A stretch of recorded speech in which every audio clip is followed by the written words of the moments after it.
সিজনের কাঁচা আম কিন্তু একেবারে শেষের পথে। এখনও যদি না আপনি এই কাঁচা আমের আমসত্ত্বটা বানিয়ে থাকেন, তাহলে আর বেশি দেরি না করে ঝটপট এখনই বানিয়ে নিন। হ্যাঁ, এখনই বানিয়ে নিন, কারণ এরপর তো আর কাঁচা আম থাকবে না। আর যে কাঁচা আম সবসময় পাওয়া যায় তার টেস্ট এত ভালো আসবে না। এই কাঁচা আমের আমসত্ত্ব বাচ্চা থেকে বড় সকলেরই ভীষণ প্রিয়। বাচ্চারা তো ক্যান্ডির মতো করে এগুলোকে খেতে ভীষণ ভালোবাসে। তো এর জন্য আমি কিন্তু এখানে কাঁচা আম নিয়ে নিয়েছি। এখানে 5টার মতো কাঁচা আম আছে। চলুন এগুলোকে এবার খোসা থেকে আলাদা করে নেব। আপনারা যে কোনো পদ্ধতিতে করতে পারেন। আমি এখানে খোসা ছাড়িয়ে নিচ্ছি, আপনারা চাইলে খোসা সমেত সেদ্ধ করে নিতে পারেন। তবে প্রসেস যেটা সহজ হবে সেটাই করতে সবার ভালো লাগে, তাই না? তো সেই জন্য আমি কিন্তু খোলাটা সব কিছু ছাড়িয়ে নিয়েছি সব আমগুলোর।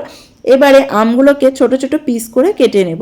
যেভাবে ইচ্ছা কেটে নিতে পারেন, একদম রাফলি যে কোনোভাবে আমটাকে শুধু কেটে নেবেন। আপনারা চাইলে আম না কেটে আঁটি সমেত সেদ্ধ করতে পারেন, সেক্ষেত্রে চটকে শাঁসটাকে আলাদা করে নিতে হবে। তো আমি এখানে একেবারে সহজ, বেশি খাটাখাটনিতে যেতে চাইছি না, তো সেই জন্য আমটাকে কেটে নিচ্ছি। নিয়ে একটা প্রেসার কুকার নিয়ে নিয়েছি। প্রেসার কুকারের মধ্যে এই আমটাকে নিয়ে নেব, কারণ প্রেসার কুকারে দিলে আমটা খুব সহজেই একদম সেদ্ধ হয়ে গলে যাবে, খুব বেশি সময়ও নেবে না। আর আমসত্ত্বে একটা সুন্দর ফ্লেভার আনার জন্য এখানে আমি দিয়ে দিলাম একটা দারুচিনির টুকরো আর কয়েকটা গোলমরিচ। এবার সব কিছুকে খুব ভালো করে মিশিয়ে নেব। অল্প একটু জল দিয়ে দেব, দিয়ে প্রেসার কুকারটা এখন গ্যাস ওভেনটা অন করে বসিয়ে দিলাম। 4 থেকে 5টা সিটি দিয়ে গ্যাসটা অফ করে দেব। আমটা এখন খুব ভালো মতো সেদ্ধ হয়ে গলে গেছে। এখন আরও একটা কড়াই নিয়ে নিচ্ছি, কড়াইয়ে একটা স্টিনার বা ছাঁকনি নিয়ে নিলাম। এই সেদ্ধ করে রাখা আমটাকে এবার এই স্টিনারের মধ্যে নিয়ে নিচ্ছি। নিয়ে ভালো করে একটা চামচের সাহায্যে আমটাকে ভালো করে ছেঁকে নেব, কারণ আমের মধ্যে সেই যে সরু সরু জালি জালি এটা থাকে না, আঁশটা থাকে, ওইটাকে কিন্তু আমাদের ছেঁকে আলাদা করে নিতে হবে।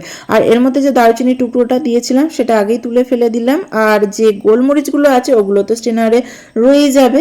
তো ভালো করে চামচ দিয়ে ঘুরিয়ে ঘুরিয়ে কিন্তু আমি ছেঁকে নিয়েছি। আর এই যে দেখুন, গোলমরিচগুলোও কিন্তু এই আমের জালির সাথে আটকে গেছে। এখন আমের সঙ্গে চিনি অ্যাড করে দিচ্ছি। আমটা কিন্তু খুব একটা টক ছিল না, তাই অল্প পরিমাণেই চিনি দিচ্ছি। এখন গ্যাস ওভেনটাকে অন করে দিয়েছি। এবার চিনির সাথে আমটা ভালো করে মিশিয়ে নিচ্ছি। আম সেদ্ধ করার সময় কিন্তু আমি 1.5 কাপ জল অ্যাড করেছিলাম, তাই আমের মধ্যে খুব একটা জল নেই। খুব তাড়াতাড়ি কিন্তু আমের পাল্পটা আমার ঘন হয়ে গিয়েছিল। এখানে মোটামুটি 10 মিনিট আমার সময় লেগেছিল। এর মধ্যে অ্যাড করে দিলাম লবণ। লবণ যেহেতু আমি আগেই অ্যাড করেছিলাম সেদ্ধ করার সময়, সেজন্য 1 চামচ বিট লবণ অ্যাড করলাম। এতে কিন্তু টেস্টটা খুব ভালো আসে।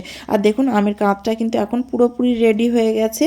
তো এবার আমি গ্যাস ওভেনটা অফ করে দেব। এদিকে একটা থালা নিয়ে নিয়েছি, থালার মধ্যে একটু অয়েল ব্রাশ করে নিচ্ছি। থালাতে তেল মাখিয়ে নিলে আমসত্ত্বটা কিন্তু খুব তাড়াতাড়ি উঠে আসে। আমের পাল্পটা আমি থালার মধ্যে ঢেলে দিলাম। এখানে আমি আমসত্ত্বটা একটু মোটা টাইপের করতে চাই, সেই জন্য সব আমটা একটা থালাতেই ঢেলে দিলাম। নইলে কিন্তু আপনারা যদি পাতলা করতে চান তাহলে 2টি থালায় এই আমটা ঢেলে দিলেই হবে। তো দেখুন, এখানে কিন্তু আমি আমসত্ত্বটা ঢেলে দিয়ে তারপর ট্যাপ করে নিয়েছিলাম, আর চারিদিকটা সমান হয়ে গেছে। আমসত্ত্বটাকে আমি 4 দিন রোদে শুকিয়ে নিয়েছি, যেহেতু অনেকটা মোটা ছিল। তবে সবসময় রোদে দিইনি, যেহেতু এখন গ্রীষ্মকাল, ঘরে সবসময় ফ্যান চলছে, ফ্যানের নিচেতেও রেখে দিয়েছিলাম। আর দেখুন কত সহজেই থালা থেকে উঠে আসলো।